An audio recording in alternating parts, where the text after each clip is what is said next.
नमस्कार मित्रांनो, ठरलं तर मग या मालिकेच्या आजच्या भागात आता कल्पना आणि सायली दोघीही प्रियाचे आईवडील आहेत.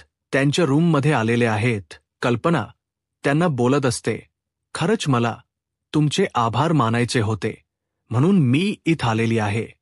आणि तेव्हा कल्पना सांगत असते की खरंच तुम्ही तुमच्या मुलीवर खूप चांगले संस्कार केलेले आहेत, म्हणून तर एवढी गुणी सून आम्हाला मिळालेली आहे असं कल्पना सांगत असते.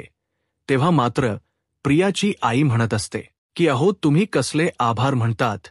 आणि मग त्यांचं बोलणं सुरू असतं आणि आम्हीच तुमचे आभार मानले पाहिजे, तुमच्यामुळेच हे सगळं झालेलं आहे असं बोलणं चालू झालेलं असतं. आणि त्याचवेळी इकडे पाहायला मिळतं ते म्हणजे कल्पना आणि सायली तिथे बोलत आहेत. तेव्हाच ते जे आहेत सप्रियाचे वडील ते काय करतात की मुद्दाम जांभळी येण्याचं नाटक करतात. म्हणजे त्यांना असं दाखवायचं असतं की तुम्ही ज्या आता आम्हाला झोपायचं आहे अशा पद्धतीने त्यांचं वागणं चाललेलं असतं. त्याचवेळी इकडे पाहायला मिळतं ते म्हणजे सायली आणि कल्पना दोघी म्हणतात की चालेल, तुम्ही आराम करा, आता आम्ही निघतो. सायली म्हणते काय लागलं तर सांगा. सायली निघालेलीच असते. यावेळेस तिची आई तिला बोलवते आणि म्हणते, अग सायली, हे कमी जास्त करायचं तू सांगणार होतीस ना. एसीच मग सायली त्यांना सांगू लागते की काय करायचं आहे नक्की, कुठलं बटन हे करायचं, काय करायचं हे सगळं त्यांना सांगायला सुरुवात करते. त्यावेळेस त्या म्हणतात की हो, म्हणून तर तुला म्हटलं. मग सायलीने त्यांना दाखवलेलं असतं कोणतं बटन दाबायचंय काय. आणि मैनावती मग तिथे बेडवर बसलेली असते. तेव्हा लगेचच सदाशिव म्हणतो की अग मैनावती, बसतेस काय, दरवाजा लावून ये जा. मग मैनावती जाते आणि दरवाजा लावते.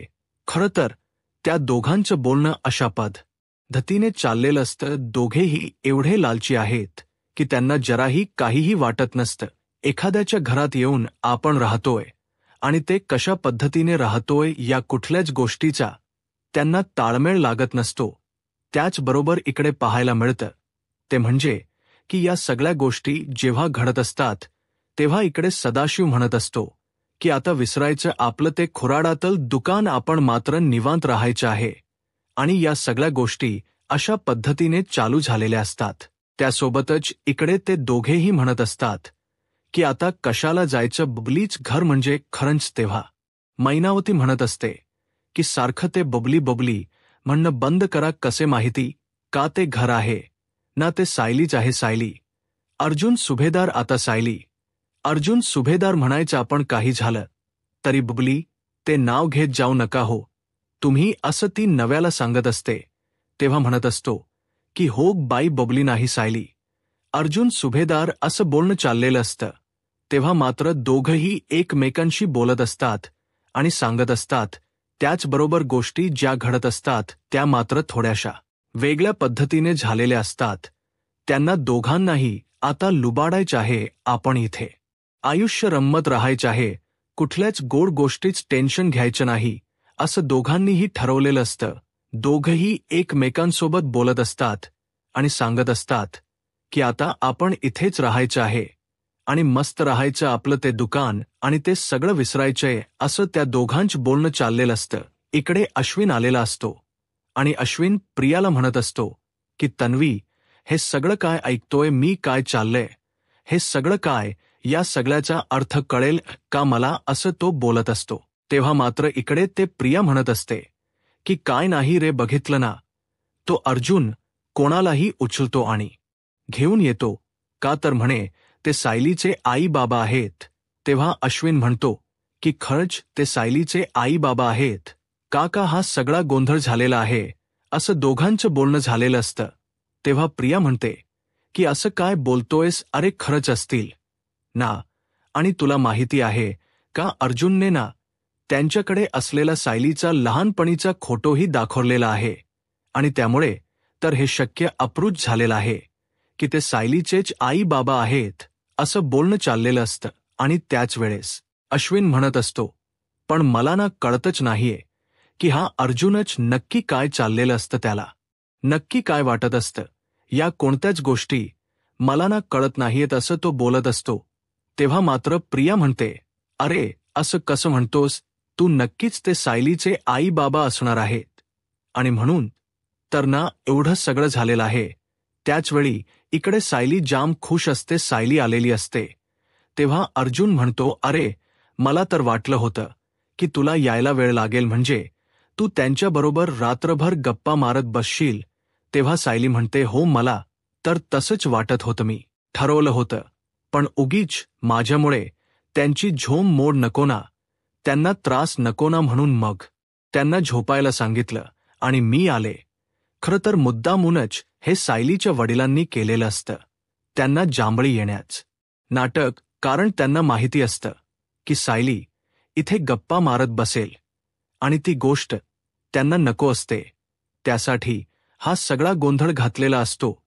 त्याचबरोबर इकडे पाहायला मिळतं ते म्हणजे सायली जाम खुश झालेली असते. सायली बोलत असते आणि अर्जुन म्हणत असतो की बायको काय चाललंय तुझं. सायली खुश असते. सायलीला अर्जुन म्हणतो की आता बस, आता झोपूया. तेव्हा इकडे सायली म्हणते, उद्या मी आणि कुसुमताई दोघीही मधुभाऊंकडे जाणार आहोत, त्यांना भेटायला घेऊन, म्हणजे खरंच त्यांनाही बरं वाटेल ना, कारण मधुभाऊनी मला एवढं लहानाच मोठं केलेलं आहे आणि मधुभाऊनी मला सांभाळले, ही गोष्ट त्यांना कळली पाहिजे ना, असं सायलीच बोलणं असत. अर्जुन म्हणतो, हो बरोबर आहे बायको, पण आता झोपलं पाहिजे ना, तू अजूनपर्यंत झोपलेलीच नाहीये, असं अर्जुन सांगत असतो.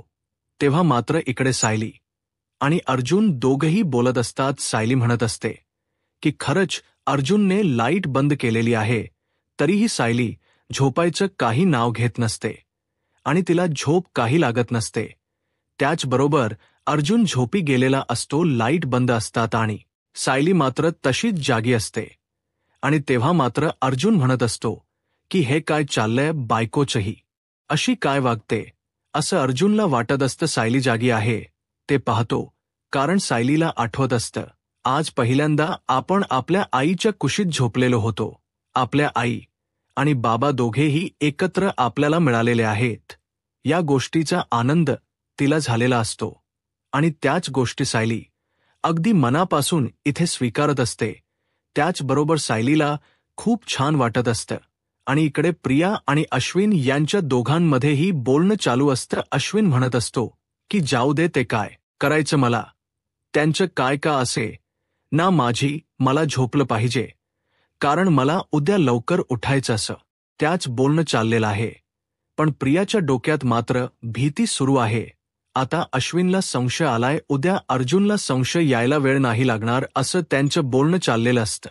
आणि त्यासोबतच इकडे पाहायला मिळतं ते म्हणजे प्रिया म्हणत असते की खायनली सायलीचे आई बाबा आलेले आहेत, म्हणून अर्जुन तर खुश झालेला आहे, पण मी काय करू, माझं काय होणार आहे, हा चालता फिरता बॉम्ब आहे, घरातला एक ना एक दिवस त्यांना कळणार आणि माझी मात्र वाट लागणार आहे, असं प्रियाचं वागणं चाललेलं असतं. तेव्हा मात्र इकडे सायली खूपच खुश असते, तिचे आई बाबा आलेले आहे या गोष्टीचा आनंद तिला झालेला असतो. आणि सायलीला मात्र झोपच येत नसते. सायली तशीच जागी असते. तिच्या डोळ्यासमोरून त्यांच्या सोबत घालवलेला वेळ, त्यांचा चेहराच तिच्या डोळ्यासमोरून जात नसतो. अर्जुन शेवटी लाईट ऑन करतो आणि उठून बसतो आणि म्हणतो, काय चाल बायको, तुझं हे सगळं, म्हणजे मला कळेल का हे सगळं, तुझं काय चालू आहे, असं अर्जुन तिला बोलत असतो. तेव्हा मात्र सायली म्हणत असते की काही नाही, असं काय म्हणताय तुम्ही. तेव्हा सायलीला इकडे सांगितलं जातं आणि मग अर्जुन म्हणत असतो की बायको जरा शांत हो ना, मला कळत नाही की तुझ्या डोक्यात नक्की काय चाललेलं आहे, असंही त्यांचं दोघांचंही बोलणं चाललेलं असतं. आणि त्याचवेळी इकडे अर्जुन तिला म्हणत असतो की हो बरोबर आहे, एक्सायटेड आहेस तू, तुझ्या आई बाबा आलेले आहेत, हे सगळं मला माहिती आहे, परंतु आता मला सांग शांतपणे, झोपणंही तेवढंच गरजेचं आहे ना, असं अर्जुन सायलीला सांगत असतो. इकडे दुसऱ्या दिवशी सकाळी आता हे उठलेले असतात आणि मग सदाशिव लोखंडे झा ते पडदे जे आहेत खिडक्यांचे ते पाहतात आणि म्हणतात, अग बघितलं का शिलाई काम केलेलं आहे, हे ती म्हणते, बघितलं यांच्याकडे पाणी प्यायला काचेचा ग्लास आहे असं बोलणं चाललेलं असतं आणि त्याचबरोबर दोघेही बोलत असतात. दोघेही म्हणत असतात की खरंच एवढं सगळं छान असं घडत आहे आणि हे सुख आपल्याला मिळालेलं आहे असं त्यांच्या दोघांच्याही डोक्यात असतं. पण मैना माती म्हणत असते की पण मला भूक लागली, मला ना चमचमीत खायची इच्छा झालेली आहे, मग काय करू मी असं बोलणं चाललेलं आहे. तेव्हा मात्र तो म्हणत असतो, मग मी काय करू, मी जाऊन आता किचनमध्ये बनवून देऊ का. तो म्हणत असतो की थांब ना जरा, येईल ना कोणतरी, बघूया कोण येते, मग ठरवूया काय करायचं आहे. ते असं दोघेही एकमेकांशी बोलत असतात आणि याच वेळेस इकडे आता प्रिया तिथे आलेली दिसते आणि मग प्रियाची आई प्रियाला आवाज देऊ लागते, म्हणू लागते की अग इकडे ये मुली, इकडे, मला तुझ्याशी बोलायचं आहे असे हे बोलणं चाललेलं असतं. आणि त्याच वेळेस इकडे प्रियाचे बाबा तिथे पाहत असतात आणि म्हणतात की काय झालं. तेव्हा ती म्हणते, मला भूक लागली, मला काहीतरी खायला पाहिजे. आणि प्रिया मात्र म्हणत असते, एक मिनिट, एक तर माझं नाव तन्वी आहे, मला तन्वी या नावाने हाक मारायची असलं करून मला बोलायचं नाही. आणि दुसरी गोष्ट म्हणजे माझ्याशी बोलायला यायचा प्रश्नच नाहीये, तुम्ही माझ्याशी बोलायला येऊच नका, कारण तुमचा आणि माझा काही संबंधच नाहीये. तुम्ही तुमच्या मुलीशी बोलू शकता, तिला जाऊन काही लावून बघ मी काय करते ते, असं म्हणून साक्षी पण तिच्या अंगावर जात असते. इकडे सायलीच्या आई वडिलांनी शियावर चांगलाच ताव मारलेला आहे. ताव इतका जबरदस्त आहे की तिच्या वडिलांना खाताना अक्षरशः ठसका लागलेला आहे. सायली ते सगळं चित्र पाहते. खरं तर हे सगळं चित्र पाहत असताना तिला खूपच वाईट वाटतं, कारण तिचे आई वडील अगदी आदाशासारखं ते सगळं खात असतात. सायलीला काय बोलावं ते कळत नाही, पण कल्पना मात्र त्या सगळ्या गोष्टी पाहत असते आणि सायलीला ऑकवर्ड वाटू नये म्हणून ते सगळं सांभाळून घेत असते. अगं त्यांना खाऊ दे मनसोक्त, अजून पाहिजे का असं ती विचारते. तेव्हा सायलीचे वडील म्हणतात, अजून आहे, मग थोडा थोडा दिला तरी चालेल असं म्हणून त्यांनी अजून शिरा पाहिजे असं दाखवून दिलेलं आहे. तेव्हा सायली म्हणते, हो नका काळजी करू आहे अजून, पण त्यांना जोरात ठसका लागलेला असतो. तेव्हा सायली त्यांच्यासाठी पाणी घेऊन येते आणि म्हणते, थोडंसं हळू. तेव्हा ते म्हणतात, अगं हळूच खायचं होतं, पण शिरा इतका छान झालाय ना की हळू कसा खावा तेच कळत नाहीये. यामध्ये बघ की आता साजूक तूप, बदाम, मनुके, अग इतकं काय काय छान घातलेस ना, तू असं वाटायला लागलंय प्लेट खाली ठेवूच नये असं म्हणून अगदी आधाशासारखं त्यांचं खाणं चालू असतं. सायली त्यांना पाणी देते. कल्पना हे सगळं चित्र पाहते. कल्पना आणि अस्मिता एकमेकाच्या तोंडाकडे बघू लागतात. पण आपण जर का काही बोललो तर बिचारा सायलीला वाईट वाटेल. या गोष्टीमुळे ती काहीच बोलत नाही. खरं तर सायलीला देखील त्यांच्या या गोष्टी पटत नसतात. सायलीला वाटत असतं की हे असं का करतायत, पण त्या दोघांना अगदी कधी नाही मिळालेलं आहे. त्यामुळे त्यांनी ठरवलं की आता मिळते तर ते नुसतं खायचं नाही, तर ओढून ओढून खायचं. अशा पद्धतीने त्यांनी खायला सुरुवात केलेली आहे. ते दोघेही अगदी मनस्वक्त शिरा खातात. कल्पना आणि सायली त्यांच्याकडे पाहतच राहतात. अस्मिता देखील या सगळ्या गोष्टी पाहते. अस्मिताला तर या गोष्टी चांगल्याच खटकलेल्या असतात, पण आपण काही बोलायला नको असा विचार करून ते शांत बसलेले असते. आणि सायलीचे वडील सांगत असतात, शिरा अप्रतिम झालाय बर का, खरंच मनसोक्त खाल्ला, खूपच छान वाटलं आत्ताशी. ते कल्पना आणि सायलीला म्हणतात की अरे तुम्ही काहीच खात नाही वाटतं, तुम्ही पण खा की असं म्हणून ते स्वतः मात्र अगदी मनसोक्त शिरा खातायत म्हणजे अगदी ओढाओढ करून खाताना आपल्याला पाहायला मिळतायत. तर इकडे सायली आणि त्या व्यक्तीची चांगलीच भांडण लागलेली होती. ती पोलिसांनी कशी बशी सोडवलेल्या आहेत, पण त्या दोघी अजूनही एकमेकीला धमक्या देत आहेत. तुला मी सोडणार नाही, माझ्यासारखं वाईट कोण आहे ना, तुला माहिती नाहीये. साक्षी देखील तिला म्हणते, मी कोण आहे ना ते तुला माहिती नाही म्हणून तू माझ्या नादी लागलेली आहेस. मी कोण आहे ते माहिती असत ना तर तू शांत बसले असते. तेवढ्यात कॉन्स्टेबल म्हणतात, ओ साक्षी शिकरे गप. जरा कळते का?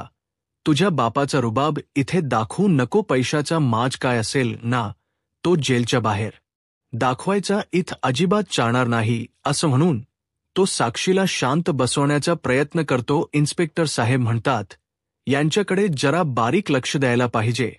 तेव्हा कॉन्स्टेबल म्हणतो, हो तुम्ही काही काळजी करू नका, मी तिलाला सांगितले, आता ते शांत बसेल, त्या नाहीच गोंधळ करणार असं तो म्हणतो. इन्स्पेक्टर साहेब जातात आणि तेव्हा साक्षी आणि दुसरी व्यक्ती हसू लागतात. साक्षी, ती दुसरी व्यक्ती आणि कॉन्स्टेबल या सर्वांनी मिळून हा प्लॅन केलेला आहे आणि या प्लॅनचा सूत्रधार म्हणजे महिप्त आहे. नक्की आता महिप्तच्या काय डोक्यात आहे ते आपल्याला पुढे समजणार आहे, कारण या दोघींनी भांडण केलेले आहेत आणि त्यानंतर त्या दोघी हसताना आपल्याला पाहायला मिळतायत. इकडे घरी खूड पार्सल आलेलं आहे आणि खूड पार्सल आलेल बघून सायलीचे खोटे आईवडील म्हणतात की अरे हे तर फूड पार्सल आहे, आणि त्यांना कळतं की हे प्रियाच्या नावानं आहे झालं. तर आता त्यांनी ठरवले प्रियाची चांगली खोड मोडायची. आपल्याशी असं वाईट वाटते ना, मगाशी कसं बोलत होते ते आपल्याला थांबा, आता हिची खोडच मोडूया. तो म्हणतो, म्हणजे काय करायचं? ते म्हणते, ती खूड पार्सल मध्ये काय आलंय बघायचं आणि आपणच खाऊन टाकायचंचे. वडील मात्र म्हणतात की आत्ताच आपण एवढा मोठा शिरा खाल्लेला आहे, मग हे जाईल का? तेव्हा तिची आई म्हणते, अहो जाईल का, काय खायचं आपण? तिची खोड मोडायची ना, अजिबात ढिल्ल पडायचं नाही, आपण खाऊन टाकायचं. असं म्हणून तिने ते पार्सल उघडलेलं असतं. पार्सल उघडते आणि आतमध्ये पाहते तर आतमध्ये पास्ता असतो. पास्ता पाहून तर तिचे डोळे गरगरच फिरतात. ती म्हणते, अहो पास्ता आहे, पास्ता. आपण तो फोटोत बघत नव्हतो का, ते अक्षरश आपल्याला आता खायला मिळते. असं म्हणल्यानंतर तिचे वडील देखील म्हणतात, मग खायला सुरुवात केलेली असते ना. तेव्हा तिचे वडील, तुम्ही तोंडाकडे बघा, मी मात्र ते खायला खायचे करते असं म्हणून पण पार्सल उघडून तिने पटापट तो आता पास्त्याची चव तर कसली आहे ती तर बघू दे ना. असं म्हणून आता त्यांनी देखील ते खायला सुरुवात केलेली असते. दोघांनी मिळून प्रियासाठी आलेला पास्ता फसत करायला सुरुवात केलेली आहे आणि दोघंही त्या पास्त्याची अगदी चांगली प्रशंसा करतायत. खरंच की लेच भारी लागते, म्हणूनची मोठी लोक खात असणार आहेत बघ. असं म्हणून त्यांनी प्रशंसा करून ते फसत करायला सुरुवात केली आहे. इकडे प्रिया उपाशी मरत आहे. अजून कस काय काही चालेल नाहीये, पार्सल कस काय आलेल नाहीये असा ती विचार करते आणि मेसेज बघते तर मेसेजवर आलेला आहे, डिलीट झाले, म्हणजे माझं पार्सल कोणीतरी घेतलं की काय. असं म्हणून ती एकदम चिडलेली आहे. तिला असं वाटते की तीच पार्सल नक्कीच विमलन घेतलेला असणार आहे आणि मुद्दाम आपल्याला सांगितलेलं नसणार आहे. असं म्हणून ती चिडून हॉलमध्ये येते. हॉलमध्ये येऊन आरडाओरडा करायला लागते आणि विमलला हाक मारायला लागते. विमल, काय करतेस तू? पटकन लवकर इकडे ये. असं म्हणून तिला बोलवते. विमल येते आणि म्हणते, काय झालं?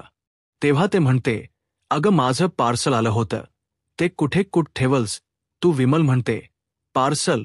मी काहीच केलेलं नाहीये, मी माग बाहेर बागेत काम करते, मला नाही माहिती तुमचं पार्सल आलेलं.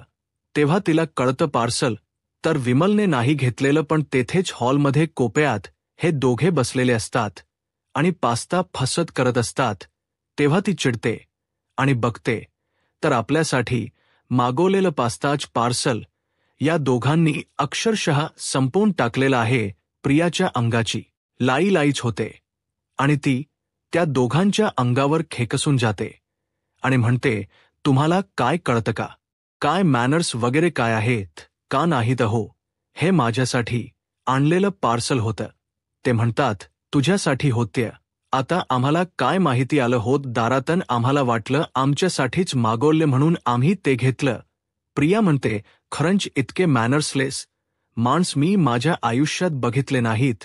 तेवढ्यात सायली आलेली असते. सायली म्हणते, काय झालं प्रिया, तुला आरडा करायला? प्रिया म्हणते, तुझ्या आई वडिलांनी माझं पार्सल खाऊन टाकलंय.